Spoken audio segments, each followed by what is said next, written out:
My brother stood in a room full of strangers and announced he was the new partner, like I was already gone from the company I'd been holding together with my bare hands. Then I found a loan paper with my signature that I never wrote, and payments bleeding to a fake vendor. I didn't scream. I built a buyout in silence, and saved my last word for the day I looked him in the eye and ended his career.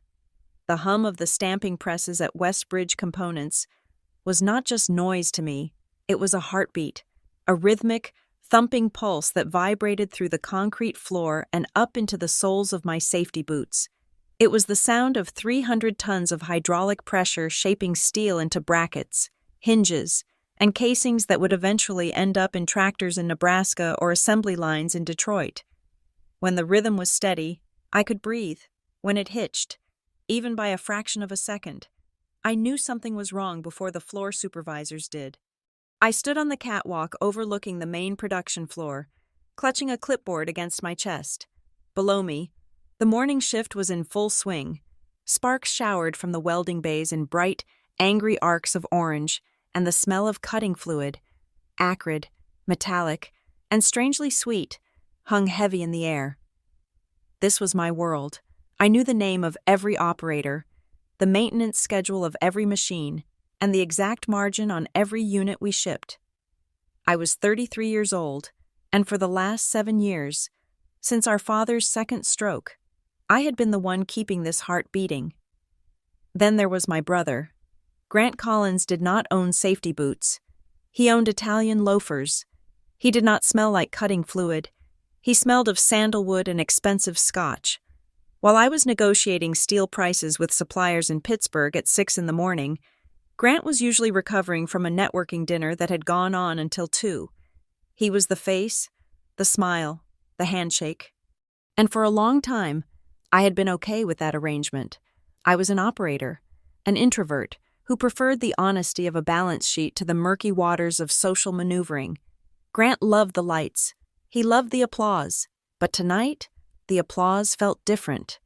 The Briar Glen Commerce Council held its annual mixer in the ballroom of the Hotel Autograph, a venue that tried very hard to look like it belonged in Manhattan rather than a mid-sized industrial city in Ohio.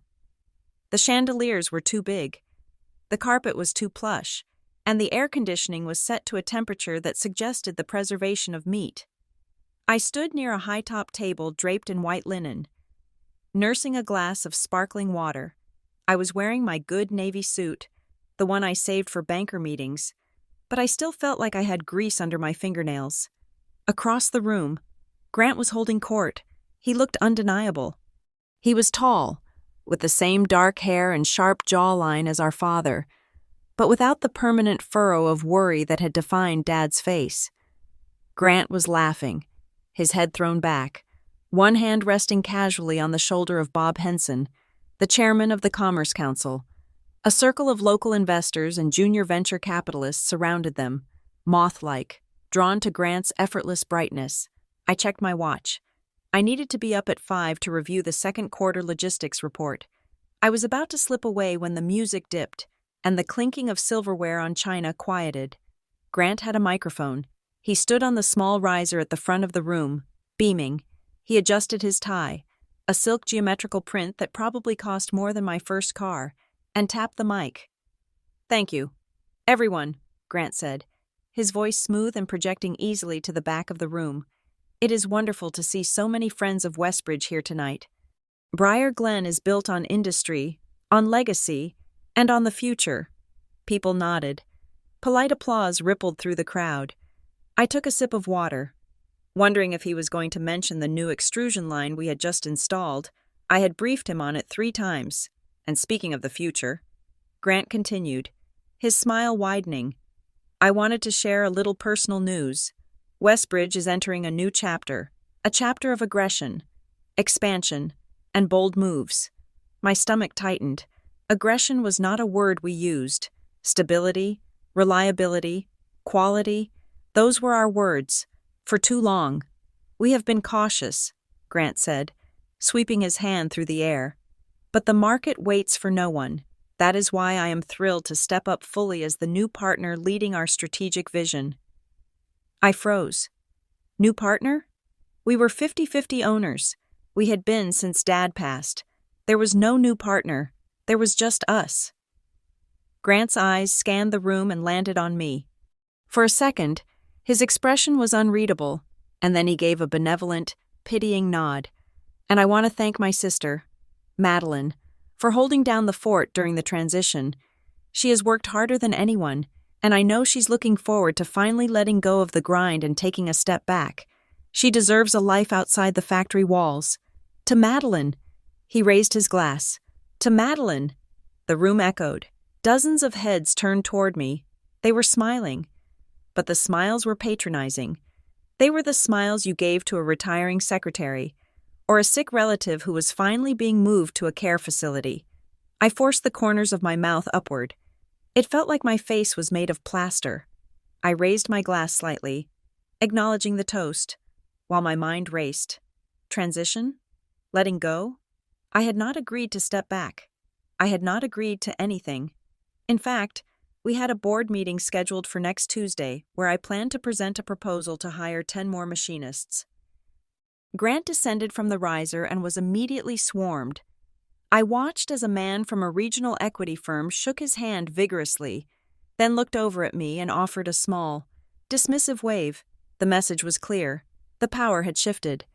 In the eyes of Briar Glen, Grant was the captain, and I was the passenger who had just been dropped off at the dock.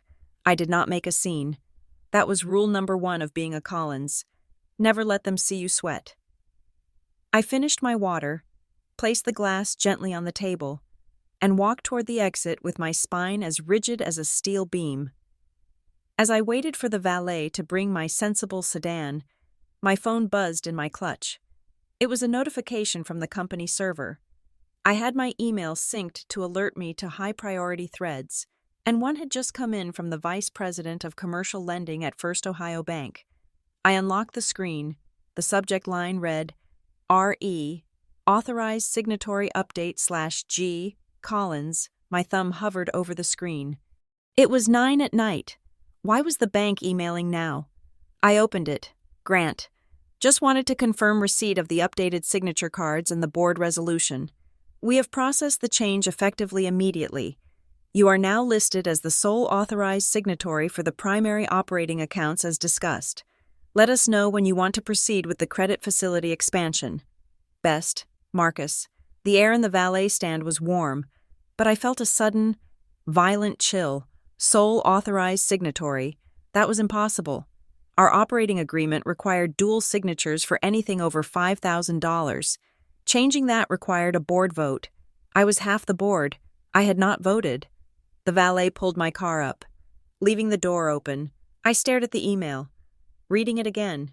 Receipt of the board resolution. There was no resolution. I got into the car, but I did not drive home. I drove to the office. Westbridge Components sat in an industrial park on the edge of town. At night, it was a looming shadow against the orange glow of the streetlights. The parking lot was empty except for the security patrol and the third shift skeleton crew, and Grant's Porsche. He had beaten me here. Of course, he needed to bask in the afterglow of his performance. I parked and walked through the side entrance. Swiping my badge, the hallway smelled of floor wax and old coffee. I walked past the darkened cubicles of the sales team, past the break room, and straight to the executive wing. Grant's office door was open. He was sitting behind his mahogany desk, a desk that was twice the size of mine and usually completely clear of paper, with a tumbler of scotch in his hand. He had loosened his tie. He looked up as I entered, his smile easy and unbothered. "Maddie," he said, "you left early. You missed the shrimp skewers. They were actually decent this time." I closed the door behind me. The latch clicked with a finality that echoed in the room. "Sole authorized signatory." I said. Grant paused, the glass halfway to his mouth. He blinked, feigning confusion, but I saw the micro-twitch in his jaw. "Excuse me?" I held up my phone. "I got an email from Marcus at First Ohio. He says you sent over a board resolution making you the sole signatory on the operating accounts." Grant sighed, setting his drink down. He leaned back in his leather chair, the leather creaking under his weight. "Oh, that. Maddie, relax. It is just administrative cleanup. Cleanup? I stepped closer to the desk. You forged a board resolution. I did not sign anything. Grant, that is fraud. Grant laughed. A short, dismissive bark. Do not be dramatic. It is not fraud. It is streamlining. Marcus needed the paperwork to clear so we could secure better rates on the line of credit. If we waited for you to redline every single clause like you always do, we would have missed the quarter. I stared at him. It was not just the lie. It was the casualness of it. He spoke as if he had done me a favor. You told the Commerce Council I was stepping back. I said, my voice low. You told the bank you are the only one who can sign checks. What is happening? Grant? He stood up then. Walking around the desk to lean against the front of it, he crossed his arms, looking down at me. Look, Madeline, you are good at the details. You are great at making sure the widgets get made. But let us be honest. The company needs a face. It needs a leader who can walk into a room and command it. I command this floor every single day. I said. He shook his head, a pitying smile playing on his lips. That is management. I'm talking about leadership. Dad knew it, too. I stiffened. Don't bring him into this. Grant tilted his head. Why not? He told me. Maddie, before the end, he said, Grant, your sister is a worker bee, but you are the king. He always wanted a man negotiating the big deals. He knew you were too soft for the real kill. The words hit me like a physical blow, not because I believed them, but because I knew Grant believed them, and he knew exactly where to stick the knife. Our father was a man of his time, a man who loved me but never quite understood why I wanted to be on the factory floor instead of finding a husband. Grant was weaponizing that generational gap. It is just language. Maddie, Grant said, his voice dropping to a soothing, manipulative register. It is just to impress the donors and the bank. Nothing changes for you. You still get your salary. You still get to play with your spreadsheets. Just let me handle the big picture. I looked at him. I looked at the brother I had tutored in math. The brother I had covered for when he crashed his car in college. The brother I had saved from bankruptcy 3 times in the last decade. I realized then that I did not know him at all. I am not stepping back. Grant, I said, my voice steady, and we are going to fix that signature card tomorrow. He just smiled, sipping his scotch. Go get some sleep. Sis, you look tired. I walked out. I did not slam the door. I did not scream. I walked back to my office, sat down, and stared at the dark screen of my computer. My hands were shaking, not from fear, from rage. A soft knock on my doorframe made me jump. It was Elise Warren, our controller. Elise was 60 years old, with gray hair pulled into a tight bun and eyes that missed nothing. She had been with Westbridge since I was in diapers. She should have been home hours ago. Elise? I asked. What are you doing here? She stepped inside and closed the door. She was holding a file folder. I saw Grant's car. She said, I figured you would be here, too. She hesitated, her fingers gripping the edge of the folder until her knuckles turned white. I heard about the toast, she said softly. My nephew was catering the event. He texted me. News travels fast, I muttered. Elise placed the folder on my desk. It made a heavy thud. Madeline, there is something you need to see. I have been trying to make the numbers work for the last 2 months, but something is wrong. I opened the folder. It was a stack of invoices. I sat up straighter, my accountant brain taking over. What am I looking at? Look at the vendor, she said. I scanned the top invoice. Stonewell Advisory Group. The amount was $12,500. The description read, Strategic Consulting Services, Phase 1. I have never heard of them. I said, there are 6 of them. Elise said, totaling $75,000 over the last 8 weeks. Grant signed off on them personally. He told me to code them under business development. I frowned. $75,000? We had a cash flow crunch last month. We had to delay the copper shipment because we were short on liquidity. Elise nodded grimly. Exactly. Every time we had a shortfall. One of these invoices had cleared 2 days prior. I pulled the invoice closer. The logo looked generic. like something downloaded from a stock image site. I looked at the address. 1400 Commerce Way, Suite 300, Parkside, New Jersey. I pulled up my browser and typed in the address. Google Maps loaded. I switched to Street View. It was a strip mall. There was a dry cleaner, a liquor store, and a store that sold shipping supplies. I zoomed in on the sign for the shipping store. Mailboxes, etc. Virtual suites. It is a drop box, I whispered. Elise exhaled. A sound of pure relief that she wasn't crazy. I tried to ask him about it last week. She said, he snapped at me, said I was overstepping, said you had approved it already. I looked up at her. He told you I approved this? She nodded. He said you and he were working on a confidential merger strategy and that Stonewell was handling the due diligence. He made me feel stupid for asking. I felt a cold anger settling in my gut. It was heavier than the rage from before. This was not just ego. This was theft. Thank you, Elise. I said, you did the right thing. She looked terrified. What is happening? Madeline? I do not know, I said, but I'm going to find out. Go home. Do not say a word to him. After she left, I sat in the silence of the office. $75,000. It was not enough to bankrupt us, but it was enough to hurt, and it was going to a strip mall in New Jersey. I needed air. I needed to see the floor again. I walked out of the office and down the long corridor to the production plant. The night shift was quieter. The rhythm was slower. Daryl Knox was by the loading dock, checking a manifest. Daryl was the floor supervisor, a man with forearms the size of tree trunks and a beard that had seen more metal shavings than a scrapyard. He had been a line operator when I was an intern. Hey, boss, he said as I approached. He called me boss.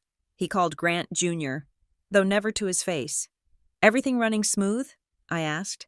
Daryl hesitated. He chewed on the inside of his cheek.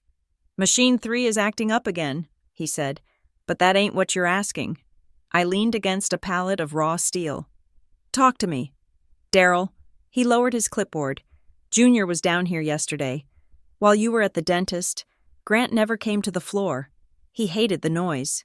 What for? He had a suit with him, Daryl said. Not a customer. Some slick guy. Never introduced him. They walked the whole line. The guy was taking pictures. Pictures of what? Tags, Daryl said.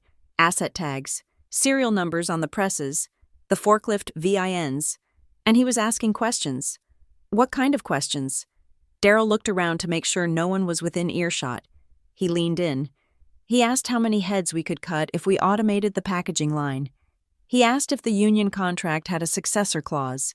He asked about liquidation value on the older CNC machines. My blood ran cold. Liquidation value. Daryl looked me in the eye. He was talking like it is already decided. Madeline, like we are meat on a hook. The guys are getting nervous. Are we selling? I looked at this man who had invited me to his daughter's wedding. I looked at the factory that my grandfather had built from a garage. No, I said fiercely. We are not selling. Daryl nodded, but his eyes remained worried. You better tell Junior that, 'cause he is measuring the drapes for a funeral.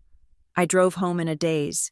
The pieces were floating in my head, sharp and jagged, sole signatory, Stonewell advisory, virtual office, asset tags, liquidation. It wasn't just an ego trip. Grant wasn't just trying to be the big man. He was stripping the copper out of the walls while the house was still standing.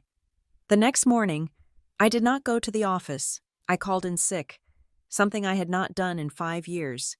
Instead, I drove downtown to the glass and steel tower that housed Caro Bale, LLP, our corporate counsel. I did not have an appointment, but the receptionist knew me. She squeezed me in with Arthur Bale, the senior partner who had handled our estate planning. Arthur looked uncomfortable when I walked in. He was a man who prided himself on neutrality, but he would not meet my eyes. Madeline, he said, gesturing to a chair. I was not expecting you. Grant usually handles the interface these days. I sat down. I did not smile. I need to see the corporate minute book. Arthur. And I need to see any draft amendments to the operating agreement filed in the last 6 months. Arthur shifted in his chair. He cleared his throat. Madeline, You know, client privilege is a tricky thing when the client is the entity, not the individual. I am a 50% owner of the entity. I said, "Nothing is privileged from me." He sighed. He tapped a few keys on his keyboard and printed a document. He slid it across the desk. "Grant requested this 3 weeks ago," Arthur said quietly. "We advised him that it would require your signature to be valid. He assured us that negotiations were concluding." I looked at the document.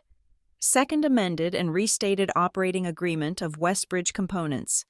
I flipped to page 4. Section 4.1. Management. The company shall be managed by a managing partner. The managing partner shall have sole discretion to sell, encumber, or alienate assets up to $5 million without member consent. Designated managing partner. Grant Collins. I felt sick. $5 million. That was the value of the building and the primary machinery. He could sell the ground out from under us and I wouldn't be able to stop him. "He told you I agreed to this?" I asked. "He said you were tired." Arthur said, "He said you wanted a buyout, and this was the first step to structuring your exit." I stood up. The room felt too small. "I am not tired, Arthur, and I am not exiting. If this document gets filed, I will sue this firm for malpractice so fast your head will spin." Arthur held up his hands. "It is just a draft. Madeline, nothing has been signed. Yet, I thought, I left the law firm and drove blindly. I ended up at my parents' house. My mother still lived there, in the sprawling colonial in the hills. But I didn't go inside. I didn't want to hear her tell me to be nice to Grant. I didn't want to hear that he meant well. I went to the garage. My father's old office was above the garage. It was a dusty, wood-paneled room that smelled of pipe tobacco and old paper. Mom hadn't touched it since he died. I climbed the stairs and unlocked the door. The air was stale. I sat in his old leather chair. The springs groaned familiar complaints. I needed to think.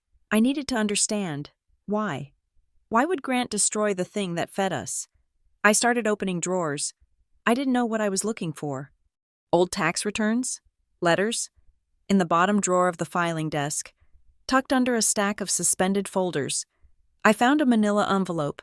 It was sealed with red wax, the old-fashioned kind Dad used to use for fun. On the front, in his jagged, forceful handwriting, it said, "If you ever doubt your instincts." My hands trembled as I picked it up. I broke the wax seal. Inside was a single index card. I recognized the date at the top. It was from 20 years ago. The day Grant had been caught plagiarizing his final paper in high school. Dad had bailed him out, smoothed it over with the principal. I remembered Dad coming home that night, looking gray and exhausted. The note was short. To Madeline, "You have the heart. Grant has the hunger. Never confuse the two. Hunger eats everything. Heart builds. If the day comes when you have to choose between family and the company, remember, don't trust handshakes, trust records." I stared at the words until they blurred. Don't trust handshakes, trust records. Grant had given me a handshake. He had given me a smile and a toast. But the records told a different story. The authorized signatory, the Stonewell invoices, the asset tags, the draft amendment. They weren't mistakes. They weren't cleanup. They were a trap. I put the card in my pocket. I sat there in the silence, listening to the wind rattle the garage door. I wasn't just the sister anymore. I wasn't just the worker bee. I was the one who read the records. Grant thought he was playing a game of charades. He thought he could dazzle the audience while he picked their pockets. But he had forgotten one thing. I owned the scoreboard. I stood up. I wiped the dust off my skirt. I was done keeping the peace. It was time to go to war. The archives room at Westbridge Components was located in the basement, a windowless concrete box that smelled perpetually of damp cardboard and heated toner. It was the place where 10 years of invoices, purchase orders, and compliance certificates went to die. I spent the better part of Tuesday night down there, surrounded by bankers' boxes, searching for a ghost. I had requested the last 18 months of signed administrative documents from our records clerk, claiming I was conducting a routine compliance audit. The clerk, a sweet girl named Sarah, who was too young to understand office politics, had helped me haul the boxes onto a long metal table. I started at midnight. By 3 in the morning, my eyes were burning, and my fingers were dry and coated in paper dust. I was looking for the truth behind the authorized signatory email. Grant had claimed it was just administrative cleanup, but my father's note burned in my pocket. Trust records. I found it in a folder labeled Credit Facility Maintenance, Q3. It was a loan covenant modification. Standard banking language, thick with legalese, adjusting our debt-to-equity ratio requirements. It was the kind of document I reviewed in my sleep, but at the bottom of the final page, right above the line for managing member, was a signature. Madeline Collins. I stared at it. It was my name. It was my loop on the M. My sharp, descending strike on the C. It slanted to the right at exactly the 45-degree angle I had used since high school. But it was wrong. I pulled a pen from my pocket and signed my name on a scrap of paper next to it. I compared them to the naked eye. They were identical, but to me, the owner of the hand that made the mark. The document signature looked dead. It lacked the microscopic variation of pressure. The tiny flight of the pen as it lifted between the first and last names, it was too flat, too perfect. It was a picture of a signature. Not a signature. I felt a wave of nausea roll through me. This document had been filed 6 months ago. It authorized an increase in our revolving line of credit by $200,000. Money I had never seen hit the operating account. I took the document and went upstairs to the controller's office. Elise was not there. Of course. It was the middle of the night. I left a sticky note on her monitor. Come see me. Immediately. When Elise arrived at 8 the next morning, she looked like she hadn't slept either. She closed my office door and sat down. Clutching her coffee mug with both hands, I slid the document across the desk. Tell me about this. Elise. She looked at it and flinched. She didn't need to read it. She knew what it was.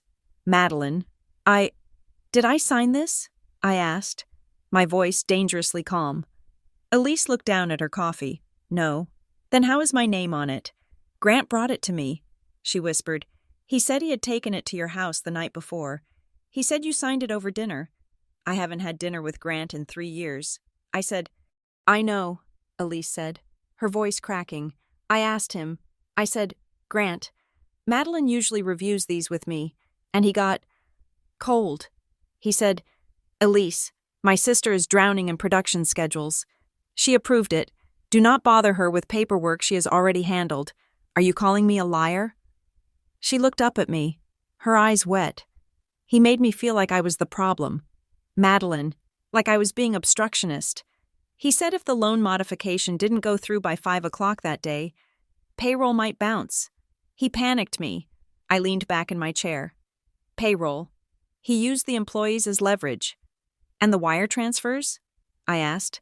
The payments to Stonewell? Same thing. Elise said, he said you approved them verbally to expedite the strategic review.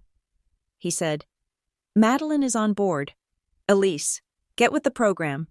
I closed my eyes. It was brilliant. In a sick, predatory way. He used my reputation for being busy and hard-working against me. He used my silence to fill his own narrative. Elise, I said, opening my eyes, I need you to pull every single wire transfer authorization from the last year, and I need you to do it without Grant seeing. Can you do that? She nodded, setting her jaw. Yes, good. And Elise? Yes, you are not the problem. He is. Later that morning, I drove into the city to see Dr. Maren Voss. Dr. Voss was not a graphologist who analyzed personality through handwriting. She was a forensic document examiner who testified in federal court cases involving forged wills and fraudulent contracts. Her office was sterile, white, and silent. She placed the loan covenant under a video spectral comparator, a machine that looked like a microscope crossed with a spaceship, on the large monitor on the wall. My signature appeared, magnified 500 times. Here, Doctor, Voss said, pointing a laser pointer at the curve of the C. Do you see the pixelation at the edges? I squinted. The ink line wasn't smooth. It was jagged, like a saw blade. And here, she continued, moving the pointer to the tail of the S, there is no variability in ink density. When a human writes, they press harder on the downstroke and lighter on the upstroke. This line has uniform density throughout. It is monotonic. What does that mean? I asked. It means this was not written with a pen, she said. It was traced from a high-resolution scan. Someone took a valid signature of yours, likely from a digital file, and overlaid it onto this document. They likely used a stylus or a plot printer to physically apply the ink. But the source was digital. Can you prove it? Doctor, Voss adjusted the contrast on the screen. I can prove it is highly probable, but more importantly, I found this. She zoomed in on the paper itself. Beneath the signature line, under high-intensity UV light, we can see indented writing from previous pages that were stacked on top of this one when they were being signed. On the screen, faint, ghostly letters appeared in a chaotic jumble. It looks like... I trailed off. It is a grocery list. Doctor, Voss said dryly. Specifically, scotch, limes, ice, and a name, Sloan. I felt a chill. Grant's handwriting. He had used the stack of fraudulent loan documents as a coaster for his shopping list. I will write you a full report. Doctor, Voss said. It will hold up in court. I paid her in cash and left. When I returned to the plant, the atmosphere had shifted. It was usually loud, the clang of metal, the hiss of pneumatics, but today there was a buzzing tension that felt human. People were huddled in small groups, whispering. When I walked past, they stopped and looked at their feet. I found Daryl near the break room. He looked angry. What is going on? I asked. He looked at me, confused. You don't know? Know what? The meeting, Daryl said. Junior called a partnership update. In the main cafeteria, 10 minutes ago. My heart hammered against my ribs. I turned and ran toward the cafeteria. I pushed through the double doors and stopped. The room was packed. Grant had assembled the department heads, the shift supervisors, and the administrative staff. He stood at the front of the room, near the soda machines, wearing a suit that cost more than most of these people made in a month. He was smiling. And that is why change is necessary, he was saying. Growth requires evolution. As we move into this next phase of Westbridge's history, roles will be shifting. He saw me enter. He didn't flinch. He didn't look guilty. He looked delighted. Ah, and here she is, Grant boomed. Everyone, please, a round of applause for Madeline. The room applauded tentatively. I walked forward, my face burning. I stood next to him. I was just explaining the new organizational structure, Grant said, placing a heavy hand on my shoulder. As I mentioned at the mixer, Madeline is going to be transitioning into a strategic advisory role. This will free her up from the day-to-day grind of operations and allow her to focus on higher-level thinking. Strategic advisory role. It was corporate speak for fired. It meant I would have an office, a title, and zero power. I saw the faces in the crowd. They looked terrified. They knew that strategic advisory meant layoffs coming. They looked at me, waiting for me to fight back, waiting for me to say, no. I am the one who signs your paychecks. I am the one who fights for your overtime. But if I fought him now, in public, I would look unhinged. I would look like the emotional sister screaming at the visionary brother. I would devalue the company in front of the very people who made it run. So I swallowed the bile in my throat. I forced a tight, thin smile. Grant is very excited about the future, I said, my voice steady, and my priority, as always, is the stability of this plant and the security of your jobs. Grant tightened his grip on my shoulder. Exactly. Security. Prosperity. The future. He dismissed the meeting. As the employees filed out, their faces were grim. They weren't buying it. They smelled blood. I pulled Grant into the hallway. Transitioning? I hissed. He checked his watch. It is better this way. Maddie, you look tired. Let me carry the weight for a while. You are forging my signature. Grant? He laughed. A short, sharp sound. Prove it. I have an expert who says I can. Grant stepped closer. He smelled of mints and arrogance. Go ahead. Sue me. Sue the company. Tie us up in litigation for 3 years. The banks will pull the credit lines within a week. The suppliers will put us on cash on delivery. You will bankrupt the company to save your pride. Is that what you want? You want to explain to Daryl why he lost his pension because you couldn't share the toy? I stared at him. He was holding the company hostage. If I fought him legally, I killed the business. If I stayed silent, he stole it. I am not going anywhere. Grant, I said. We will see, he said. Oh, by the way, I moved your office. We need your suite for the new consultants. You are down in the annex now. The annex was a trailer in the parking lot. I didn't go to the trailer. I went back to my real office, packed my laptop and my files into a box, and walked out before he could send security to escort me. I needed to know who he was working with. Stonewell Advisory Group. That night, sitting at my kitchen table, I dug into the corporate filings for Stonewell. It was a shell, registered in Delaware, but I found a lien filing associated with their tax ID. The contact person wasn't a stranger. Jared Pell. I sat back, stunned.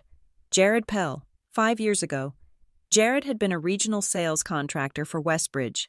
I had fired him myself after I caught him inflating his commission reports and taking kickbacks from a logistics provider. He was a grifter, a small-time con artist who wore bad cologne and smiled too much. And now he was Grant's strategic consultant? It made no sense. Grant was a snob. He looked down on people like Jared. Unless Jared was doing the dirty work that Grant didn't want to touch. I needed to understand the money. Why was the company short on cash? We had record sales last quarter. I called an old friend from business school, Mark Sandin. Mark was a commercial banker at a rival bank in town. He agreed to meet me for coffee at a diner on the outskirts of Briar Glen, far away from the prying eyes of the Commerce Council. Mark looked nervous. He kept checking his phone. Madeline, I shouldn't be talking to you, he said. Just tell me what you hear. Mark, off the record. He sighed. He stirred his black coffee. The word on the street is that Westbridge is radioactive. Radioactive? Why? We are profitable. Not on paper, Mark said. We have seen the summaries circulating in the secondary debt market. Your accounts receivable are aging out past 90 days. Your inventory turnover has tanked. It looks like you guys are bleeding out. That is a lie. I said, our AR is under 30 days. I check it every week. Mark shrugged. I'm telling you what the file says. Someone is reclassifying your current assets as long-term doubtful accounts. They are making the balance sheet look distressed. Why? I asked. Why would anyone want to make their own company look worthless? 2 reasons. Mark said, tax fraud, or a buyout. A buyout. If the company looks worthless, the stock price, or the valuation of the partnership interests, plummets.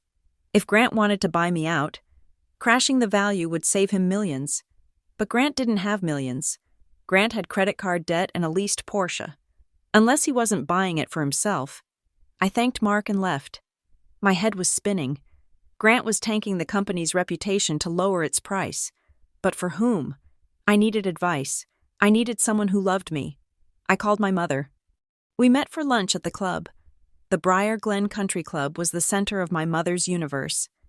She sat by the window, wearing a cream-colored cardigan and pearls, looking out at the manicured greens. Lorraine Collins was a woman who believed that appearances were the only reality that mattered. If things looked good, they were good. I told her everything. I told her about the forgery. I told her about Jared Pell. I told her about the meeting.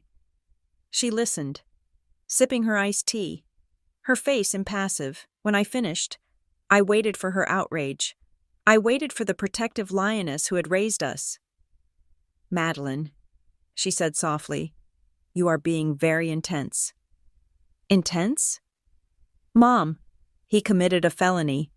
He is your brother, she said, as if that explained everything. Look, Madeline, you have had the reins for a long time. You have been the boss. Grant has struggled to find his place.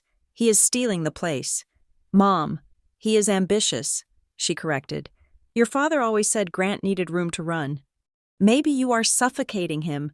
Maybe he feels like he has to do these things because you won't let him lead." I stared at her. The betrayal was sharper than the forgery. "You are defending him." I said. "I am keeping the peace," she said, her voice hardening. "I will not have this family torn apart by lawsuits. Grant deserves a turn. Madeline, he is the man of the family. It matters to him. Why can't you just support him? Why do you always have to be so rigid?" Rigid. That was the word. I was rigid because I followed the law. I was rigid because I ensured the bills were paid. I realized then that I was alone. My mother didn't see a CEO when she looked at me. She saw a placeholder, a steward who was supposed to keep the seat warm until the prince was ready to ascend. "I am not fighting the family, Mom," I said, standing up. "I am fighting for the company Dad built. And if you can't see the difference, then I can't help you." I walked out of the club. I didn't look back. I went back to the office one last time, late that night. I needed to clear out my personal files from the server before Grant locked me out completely. I logged in using an admin override code that the IT director had given me years ago. I was browsing the shared drive when I saw a folder named WFP_deck_draft_final.pdf. I opened it. It was an investor presentation, slick, glossy, professionally designed. The title slide read, "Westbridge Forge Partners, a new era of manufacturing." Westbridge Forge Partners, a new entity. I scrolled through the slides. There were graphs showing projected growth. There were photos of the plant. And there was the leadership slide. The original photo had been taken 3 years ago. It was me and Grant, standing side by side on the factory floor. In this slide, I was gone. My side of the photo had been cropped out. The text next to Grant's photo read, "Grant Collins, Managing Partner, CEO." There was no mention of me, no mention of a co-owner, no mention of a sister. I was erased. And then I saw the capitalization table on the last slide. Equity structure. Grant Collins. 20% Redfield Equity Solutions. 80% Redfield Equity Solutions. There it was. The money. Grant wasn't buying me out. He was selling us out. He was handing 80% of the company to a private equity firm, likely in exchange for a payout and the title of CEO. I Googled Redfield. They were a distress fund. They bought struggling companies, stripped them of assets, fired the workforce, and sold the scraps. They were vultures. And Grant had invited them to the feast. I downloaded the file. I printed it. I sat in the dark office, the only light coming from the computer screen. My mother wanted me to stop fighting. Grant wanted me to fade away. The employees were terrified. The bank thought we were dying. I felt a tear slide down my cheek. I wiped it away angrily. They thought I was weak. They thought I was a worker bee who would just buzz away when the hive was disturbed.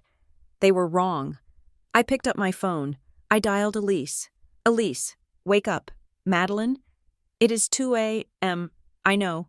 I need you to come to my house tomorrow morning. Bring your laptop." "Okay. And call Daryl." I said, "Tell him to take a personal day. I need him." 2. "What are we doing?" Elise asked. I looked at the slide where my face used to be. "We are building a war room," I said. I hung up. The next morning, my dining room table became command central. Elise arrived at 8 with a box of pastries and a look of grim determination.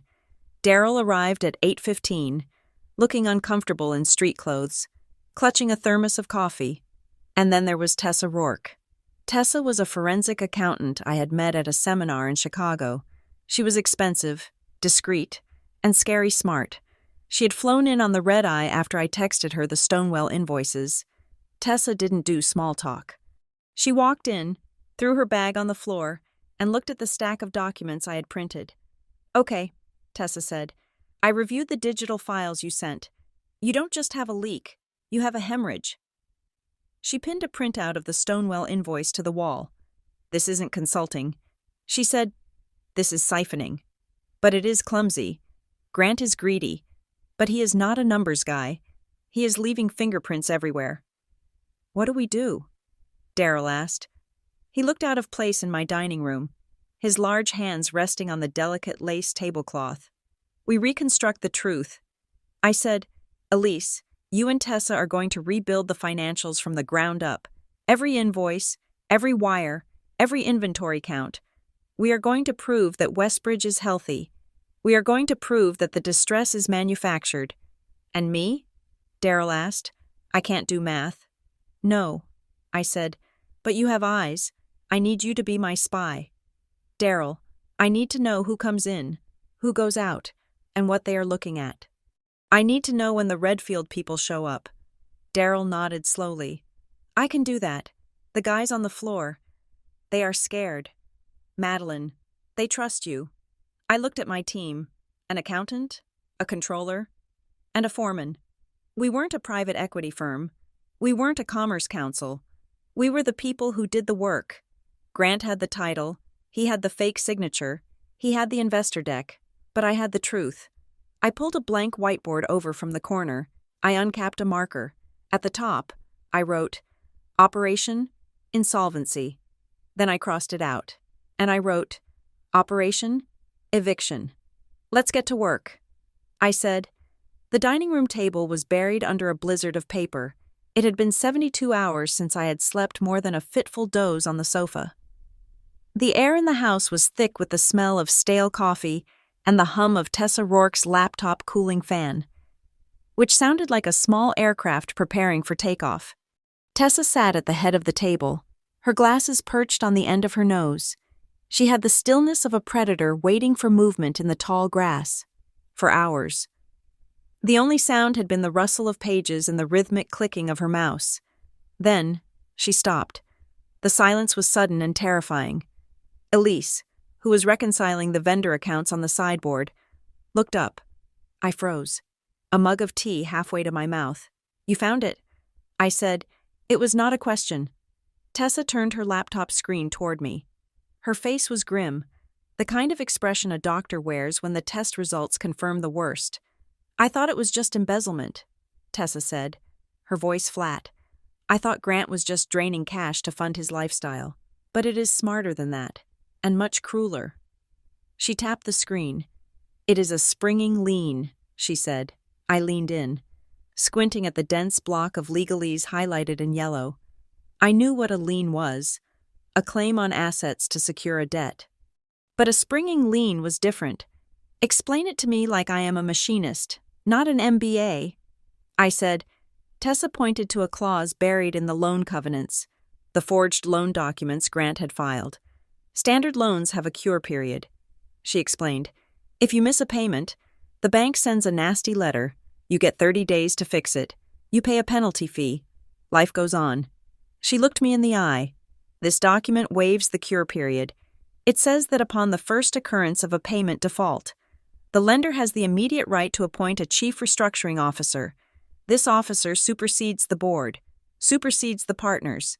They get total operational control instantly. I felt the blood drain from my face. So if we miss one payment, I started. You don't just get a late fee. Tessa finished. You lose the company. The lender steps in, takes the keys, and can force a sale of assets to satisfy the debt. It is a takeover trigger disguised as a loan. I looked at Elise. The Stonewell payments, I whispered. Elise nodded slowly, horror dawning on her face. The payments to the fake consulting firm. They are timed to drain our operating cash right before the loan payment is due. It was a setup. Grant, or whoever was pulling Grant's strings, was intentionally bleeding the company dry to manufacture a default. Once the check bounced, the trap would spring, the restructuring officer would walk in, fire me, and sell the company for parts. Who is the lender? I asked. It was listed as North Creek Holdings on the paperwork, but that was just another shell.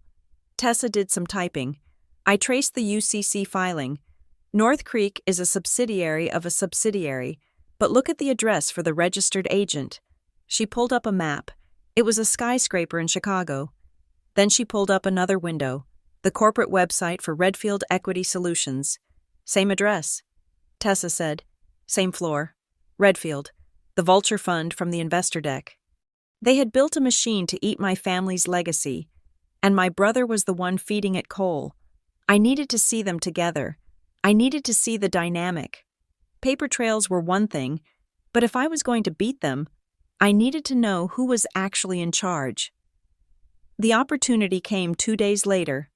Grant's calendar, which was still synced to the executive server he hadn't bothered to lock down, showed an event for Saturday night. Lake Marrow Charity Auction, VIP table. Lake Marrow was 2 hours north, a playground for old money and people who wanted to be near it. It was exactly the kind of place Grant thought he belonged. I didn't have an invitation, but I knew the caterer. I drove up in my sedan, parking a half-mile away from the sprawling lakeside estate where the event was being held. I walked in through the service entrance, wearing a simple black dress that allowed me to blend into the shadows of the crowded ballroom. The room smelled of expensive perfume and roasted duck. A string quartet played something polite in the corner. I moved along the perimeter, dodging waiters with trays of champagne, scanning the room. I found him near the ice sculpture. Grant looked immaculate in a tuxedo that fit him perfectly. He was holding a flute of champagne, laughing too loudly at a joke I couldn't hear. Standing next to him was a woman who looked like she was made of cut glass. She was tall, with hair the color of spun silver, cut in a sharp bob that framed a face devoid of softness. She wore a red dress that looked like a warning label. Sloane Mercer. I recognized her from the Redfield website. I moved closer, hiding behind a pillar wrapped in ivy. Grant was leaning in, talking animatedly. His body language was eager, almost desperate. He was the puppy performing tricks. And once the transition is official, Grant was saying, his voice carrying over the music, I was thinking we could look at the expansion into aerospace. I have some ideas for the branding. Sloane Mercer didn't look at him. She was scanning the room, her eyes bored. Aerospace is capital intensive. Grant? She said. Her voice was low, raspy, and utterly dismissive. Let us focus on the liquidation schedule first. Liquidation schedule. Grant faltered. Right. Of course. The restructuring. But after that, as the managing partner, I assume I will have input on the new direction? Sloane finally turned her head. She looked at him the way one looks at a waiter who has brought the wrong order. You will have input on what we tell you to have input on. She said, You are the face. Grant, stop trying to be the brain. It does not suit you. Grant's smile froze. He looked around nervously to see if anyone had heard. I just mean, for the optics, he stammered. Sloane took a sip of her drink. The optics are that you are a visionary who realized he needed help. That is the script. Stick to it. And Grant? Yes? Stop sweating. It ruins the suit. She turned her back on him and walked away to greet a senator. Grant stood there, alone by the melting ice sculpture. For a second, his mask slipped. I saw the fear in his eyes. He wasn't a partner. He was a disposable frontman, a useful idiot they were using to bypass the castle walls. Once they were inside, they would discard him without a second thought. I should have felt satisfied. Instead, I felt a deep, aching pity. He had sold his soul for a seat at the table, and they hadn't even given him a chair. I left before he could see me. I had seen enough. Grant wasn't the general of this army. He was the distraction. The next morning, the war room was quiet. Tessa was at the church, and I was drinking coffee, staring at the lake through my window, trying to wash the image of Grant's humiliation out of my mind. Elise arrived at 10. She didn't have pastries this time. She had a stack of personnel files. She looked like she had been crying. What is it? I asked, setting my mug down. Elise dropped the files on the table. I found this in the draft folder of the HR directory. She said, Grant had the HR director prepare it last week. It is a voluntary separation package list. I picked up the top sheet. It wasn't a list of underperformers. It was a list of our most expensive, most experienced people. Daryl Knox, 25 years of service. Sarah Miller, 18 years.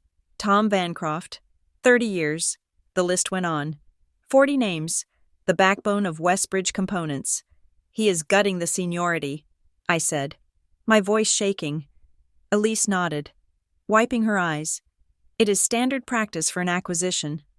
Get rid of the high salaries and the pension obligations. Replace them with contract labor at half the cost.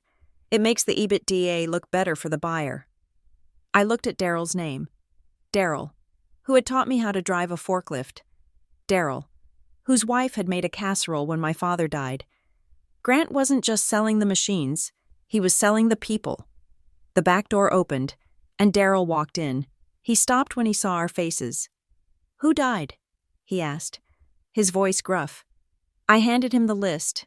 He read it. He didn't say anything for a long time. He just stared at the paper, his large, calloused thumb rubbing over his own name. Voluntary. He grunted. That is a nice word for it. He looked up at me. His eyes were red-rimmed. I got a kid starting college in September. Madeline, Tom's wife, has cancer. He needs the health insurance. If this happens, if we lose this... He stopped, unable to finish the sentence. It isn't going to happen, I said fiercely. It is happening. Daryl slammed his hand on the table. The coffee cups rattled. Look at this. Madeline, this isn't a game. This isn't you and your brother squabbling over who gets the corner office. This is our lives. We built this place. We kept it running while he was out playing golf. And now he's going to throw us in the trash like scrap metal? The raw pain in his voice cut through me. He was right. I had been treating this as a tactical problem, a puzzle to be solved, but it was a moral crisis. If I fail, I said, looking at him, 40 families lose their footing. 42, Daryl corrected, including yours. He tossed the list back onto the table. You better have a plan, boss, because we are running out of time. I needed to know what we were really worth. Grant's investor deck claimed the company was failing. The bank thought we were distressed. But I knew the quality of our work. I knew our margins. I needed a second opinion, an expert opinion. I made a call to a number I had never used before.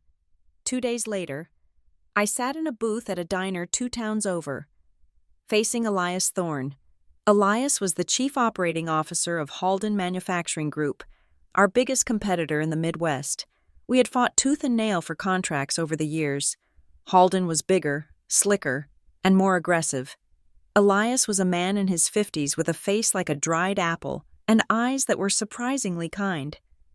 He ordered a slice of cherry pie and looked at me with curiosity.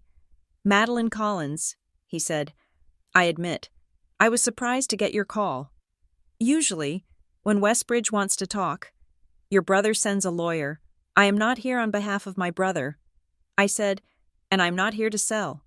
"Good," Elias said, "because if you were selling, I would tell you to get in line. I hear there is a feeding frenzy starting. That is what I want to ask you about." Elias. I pulled out the investor deck I had stolen from the server, the one Grant and Redfield were using. I slid it across the table. "Tell me what you see." Elias put on his reading glasses. He flipped through the pages. He hummed. He frowned. After 5 minutes, he closed the binder and took off his glasses. "Who wrote this?" he asked. "Does it matter?" "It matters because they are either incompetent or they are thieves," Elias said bluntly. "Explain." He tapped the cover. "They have valued your proprietary tooling at scrap prices. They have listed your patent portfolio, which includes that hydraulic suppression system you beat us on last year, as intangible assets with depreciating value." He leaned forward. "Madeline, that patent alone is worth $4 million. We have been trying to reverse engineer it for 18 months and we can't figure it out." "$4 million?" I asked. "Grant's deck listed it at 0. And the land?" Elias continued. "Your plant is sitting on zoned industrial land with rail access. This valuation ignores the real estate entirely." He took a bite of his pie. Chewing thoughtfully, "If I could buy your company for the price listed in this deck, I would do it today. I would write the check from my personal account. It is a steal. Someone is intentionally undervaluing the company," I said, "to squeeze out the existing equity." Elias nodded. "If the company is worth $10 million, and they say it is worth $2 million, they can buy you out for $1 million and tell you that you are lucky to get it. Then they flip it the next day for the real price and pocket the difference. It was the confirmation I needed. It wasn't just a takeover. It was a heist." Elias looked at me. Why are you showing me this? Because I need to know if I'm crazy, I said, and because if I win this fight, I am going to need allies, not to buy me, but to work with me. Elias smiled. He wiped his mouth with a napkin. You beat the vultures. Madeline, you keep that patent, and then call me. Maybe we can talk about a supply chain partnership, but don't let them take it. It is too good a shop to be chopped up by private equity. I drove home with his words ringing in my ears. Incompetent or thieves. I knew which one it was. But knowledge wasn't proof. I needed the smoking gun. I needed to prove that Grant didn't just stumble into this. I needed to prove he planned it. I went back to the server logs. Tessa had taught me how to read the back-end access reports. I spent the night combing through the data, looking for the moment the sin was committed. I found it in the logs from 6 months ago. User, G_Collins, time, 2:14 a.m. Action, access/HR_secure/M_Collins_files/M_signature_card.jpg. Action, export to external drive. He had done it at 2 a.m. He had logged in, navigated to my personnel file, and downloaded the high-resolution scan of my signature. 10 minutes later, he had accessed the folder containing the loan documents. He hadn't been tricked. He hadn't been confused. He had stolen my identity in the middle of the night to sign away our birthright. I printed the logs. I had the forensic report on the signature. I had the server logs showing the theft. I had the valuation fraud. I had enough to bury him. I had enough to send him to prison. But there was one last person I had to talk to. One last chance to see if there was any family left to save. My mother. I drove to the house in the hills on Sunday afternoon. The hydrangeas were in bloom, blue and purple heads bobbing in the breeze. It looked like the perfect American home. Lorraine was in the sunroom, reading a magazine. She looked up as I entered, her smile tight. Madeline, she said, I hope you are not here to talk about business. It is Sunday. I sat down across from her. I placed the envelope on the glass table. I am not here to talk, Mom. I am here to show you something. I opened the envelope.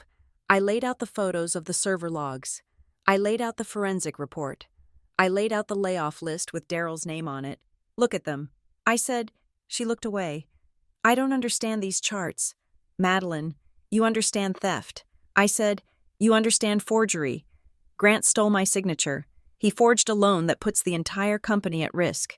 And he is planning to fire Daryl, Sarah, and Tom. Her head snapped up. Daryl?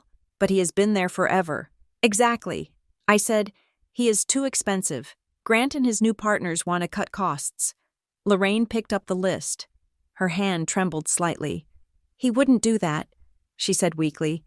He knows how much Daryl means to your father. He doesn't care, Mom. He is selling us out to a firm that strips companies for parts. He is going to walk away with a payout, and we are going to be left with nothing. I leaned forward. I am going to stop him. I have the evidence. I am going to the board, and if I have to, I am going to the police. My mother's face hardened. She dropped the list. The police? You would arrest your own brother?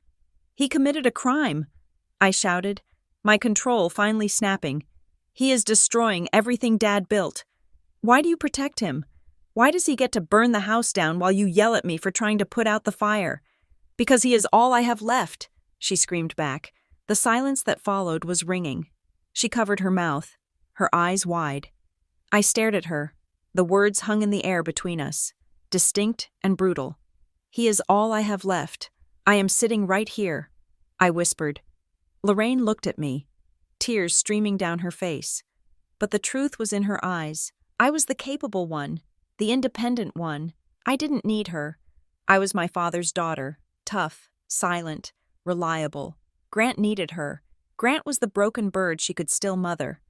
And she would sacrifice me, and the company, and Daryl, and everything else to keep him safe.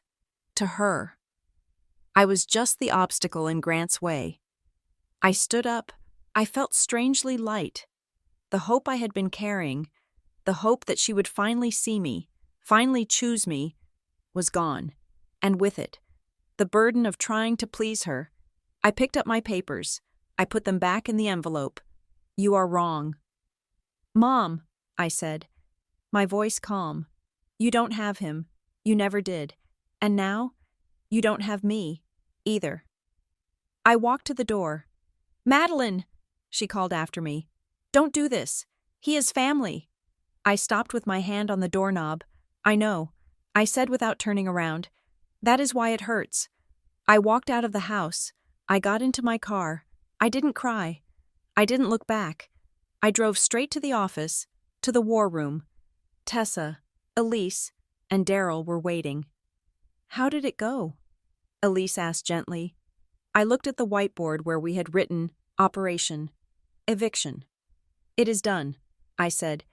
"She isn't going to help us." Daryl looked at me, his face full of concern. "You okay, boss?" I looked at him. I looked at the people who actually stood by me, the people who showed up.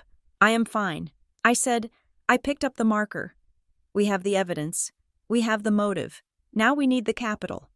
I turned to the group. "We are going to buy the company." "How?" Tessa asked. "We are distressed. No bank will touch us.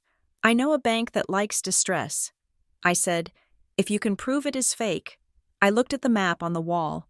I pointed to a pin I had placed in Delaware. "Pack your bags. Tessa, we are going to Wilmington Harbor." The emotional tether to my family had been severed. It was painful, like a limb being removed without anesthesia. But the bleeding had stopped. Now, there was only the mission. Grant wanted a fight? He wanted a chess match? He had no idea who he was playing against. He was playing for his ego. I was playing for survival. And I wasn't going to lose. The conference room at Caro Bale was freezing, a tactical chill designed to keep meetings short and billing hours high. But I was not leaving. I sat across from Arthur Bale, my hands clasped on the mahogany table to stop them from shaking. Arthur had finally stopped trying to protect Grant. He was looking at a document his paralegal had just brought in from the Secretary of State's office, and his face was the color of old parchment. "It is worse than a draft amendment." "Madeline," Arthur said, his voice dropping to a whisper. He slid the paper across to me. It was a UCC financing statement, a standard form used to declare a lien on collateral. I looked at the filing date. It was time-stamped 4 days ago. The debtor was listed as Westbridge Components, LLC. The secured party was North Creek Holdings, the Redfield Shell Company. But it was the collateral description that made my breath hitch. "All assets now owned or hereafter acquired, including but not limited to inventory, accounts receivable, equipment, intellectual property, general intangibles, and commercial tort claims. They have blanketed everything." Arthur said, "This is a perfected security interest, and because of the cross-default clause in the forged loan agreement." He took off his glasses and rubbed the bridge of his nose. "If you miss a single payment, or if the debt-to-equity ratio dips below the new covenant line, they do not have to sue you. They do not have to go to court. They can simply walk in and take possession of the collateral. It is a strict foreclosure." I stared at the paper. It was a kill switch. Grant had not just signed a bad loan. He had put a gun to the head of the company and handed the trigger to a private equity firm, and with the Stonewell payments draining our cash. They were squeezing the finger. "Is there a way to vacate the filing?" I asked. Arthur shook his head. "Not without a lengthy court battle proving the signature was forged. And the moment you file that lawsuit, the bank freezes your accounts. You would be dead in the water before you even got a hearing." I felt a cold clarity wash over me. The legal system was too slow. Grant and Redfield had weaponized the bureaucracy against me. If I fought them in court, the company would bleed out. "I have to buy them out," I said. Arthur looked at me. "Madeline, the company is technically distressed. Who is going to lend you $8 million to buy out a partner in the middle of a liquidity crisis?" I stood up. I picked up the UCC filing and folded it into my purse. "I am not going to a bank. Arthur, I am going to the Sharks." 2 days later, I was in a train car rattling down the Northeast Corridor, watching the gray industrial landscape of New Jersey blur into the marshlands of Delaware. Tessa Rourke sat next to me, her laptop open on the tray table. We were heading to Wilmington Harbor. Wilmington was the corporate capital of America, a city built on loopholes and liability shields. It was also home to Northrow Capital Partners. Northrow was not a bank. They were a special situations lender. They didn't care about credit scores or polite introductions.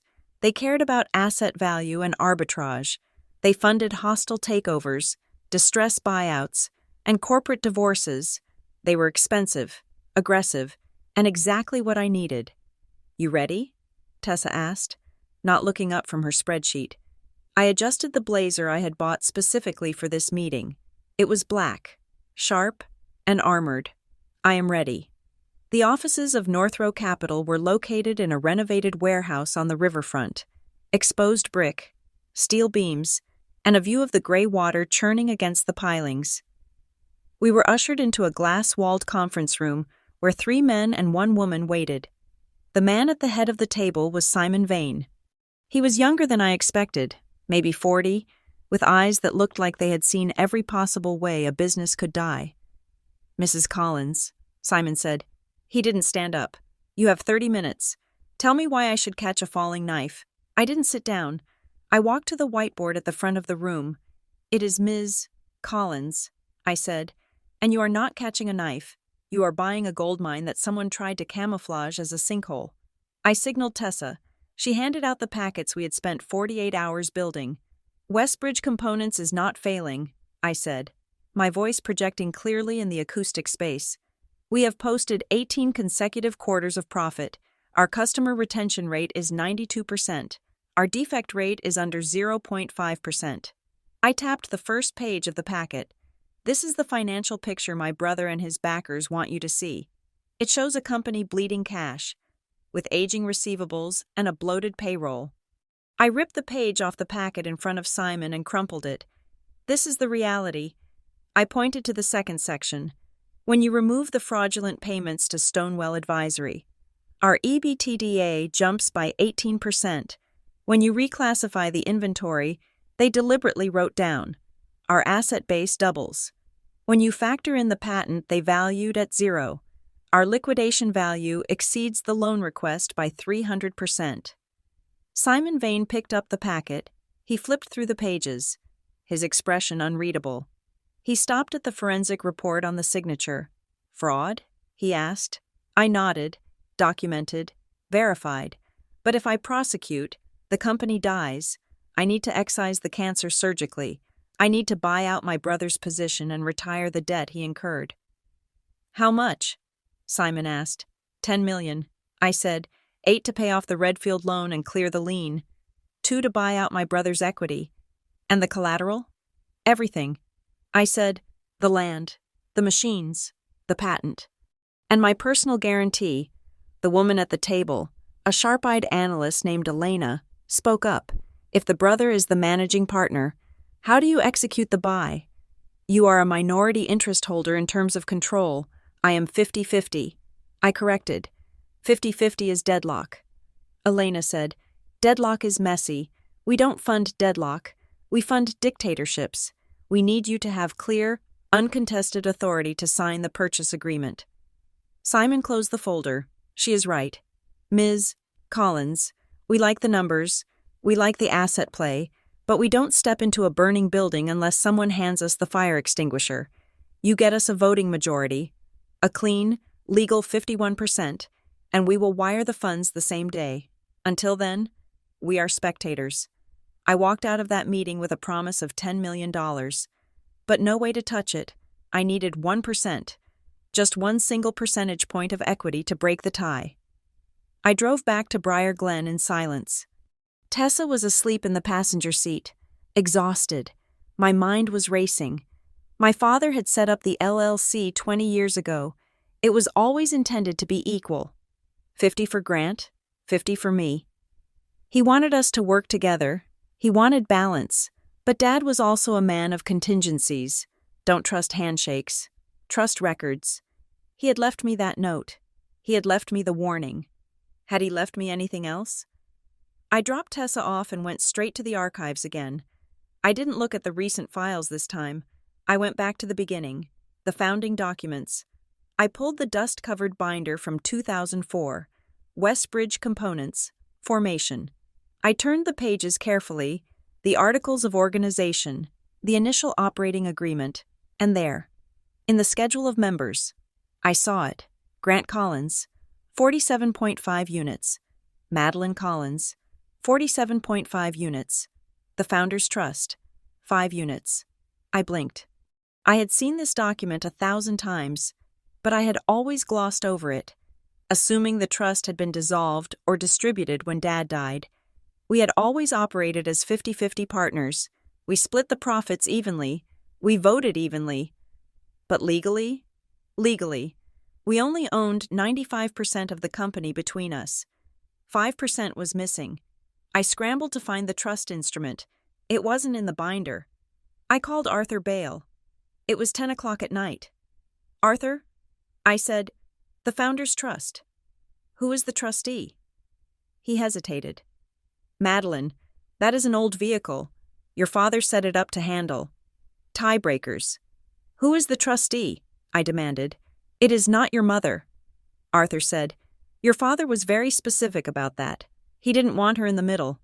"Who?" "Calvin Greer." I almost dropped the phone. "Calvin Greer?" Mr. Greer was a retired mechanical engineer who used to play chess with my father on Tuesday nights. He ran a small hardware store in town until he retired 5 years ago. He was a quiet, unassuming man who wore suspenders and smelled of sawdust. He held the swing vote. He held the company. I found Calvin the next morning in his greenhouse. He was misting his orchids, a task he performed with the same meticulous care he used to apply to calibrating micrometers. He didn't look surprised to see me. "Hello, Maddie," he said, not looking up from a delicate purple bloom. "I wondered when you would come." "You knew?" I asked, standing in the doorway. Calvin set down the spray bottle. He wiped his hands on a rag. "Your father was a smart man. Maddie, he loved you both. But he saw things. He saw how Grant looked at the cars in the executive lot. He saw how you looked at the machines." He walked over to a small patio table and gestured for me to sit. "He came to me about a year before he passed." Calvin said, "Cal, I am worried. Grant has the charm, but he lacks the ballast. If he ever gets full control, he will float away." I felt a lump in my throat. Dad knew. He had seen the flaw in Grant's character that I had tried so hard to ignore. "So he created the trust," I said. Calvin nodded. 5%, just enough to matter. He made me the trustee with one instruction. I was only to vote the shares if the survival of the company was at stake. Otherwise, I was to stay invisible. I opened my bag. I pulled out the dossier I had shown Northrow, the forged loan, the signature analysis, the liquidation plan, the layoff list. "It is at stake. Calvin," I said, "he is selling us to a scrapyard." Calvin put on his reading glasses. He read every page. He didn't rush. He looked at the signature analysis for a long time. He looked at the layoff list even longer. When he finished, he took off his glasses and looked at me. His eyes were sad. "He traced it?" Calvin asked softly. "Yes." "And he is firing Daryl?" "Yes." Calvin sighed. A long, heavy exhale that seemed to carry the weight of disappointed friendship. "Your father didn't want this," he said. "He wanted Grant to grow up. He hoped the responsibility would ground him. It didn't." I said, "It just made him hungry." Calvin stood up. He walked to a small safe in the corner of the greenhouse. Hidden behind a bag of potting soil, he spun the dial. He pulled out a certificate. It was yellowed with age, 5 units, Westbridge Components, LLC. He placed it on the table. "He has lost his way," Calvin said, "and I made a promise to your father to protect the house he built." He looked at me. "I will vote with you. Madeline, you have 52.5%.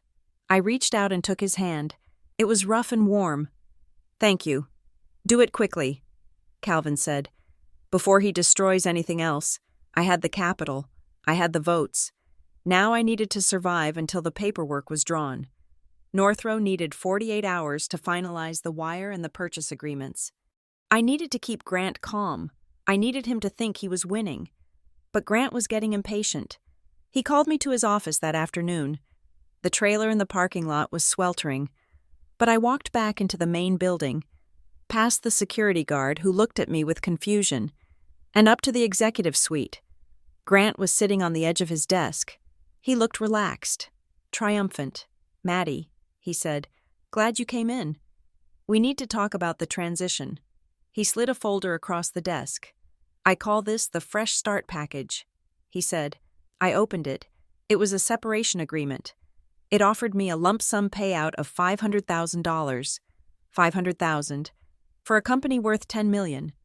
And there was a clause, non-disparagement. I would be permanently barred from speaking about the company, its management, or the financial practices leading up to the sale. "It is generous," Grant said, watching my face, considering the situation. "What situation?" I asked, keeping my voice flat.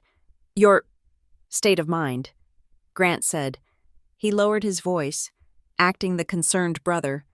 "People are talking. Maddie, you storming out of the meeting, the paranoia about the signatures. I have had investors asking if you are having a breakdown. I felt the phone in my pocket. I had started the voice memo app before I walked in. You are telling people I am unstable?" I asked. "I am telling them you are exhausted," Grant said, "that you are overwhelmed. This deal, it is a kindness. Maddie, take the money. Go to Europe. Find yourself. Let the big boys handle the stress." I looked at the document. It was an insult. It was a bribe to buy my silence so he could bury his fraud. "And the loan?" I asked. "The one you said I signed?" Grant sighed. An exaggerated sound of patience. "We have been over this. You signed it. You just don't remember because you were medicated for your back pain or whatever. Look, I am not trying to embarrass you. I am trying to save you from a public meltdown." I looked him in the eye. "So you are saying, for the record, that I signed the North Creek loan documents in your presence?" Grant smiled. A shark smile. "Absolutely. I watched you do it. I closed the folder. I will think about it. Grant, take 24 hours, he said. "But Maddie, if you don't sign it, I will have to move to a vote for removal for cause. Incompetence, mental instability. I have the votes." He didn't have the votes. He just didn't know it yet. I walked out. I stopped in the restroom and played back the recording. "I watched you do it." He had just confessed to the fraud on tape. If the buyout failed, this recording was my insurance policy. It was the nail in his coffin. But the universe has a way of testing you right before the finish line. Friday morning, payroll day.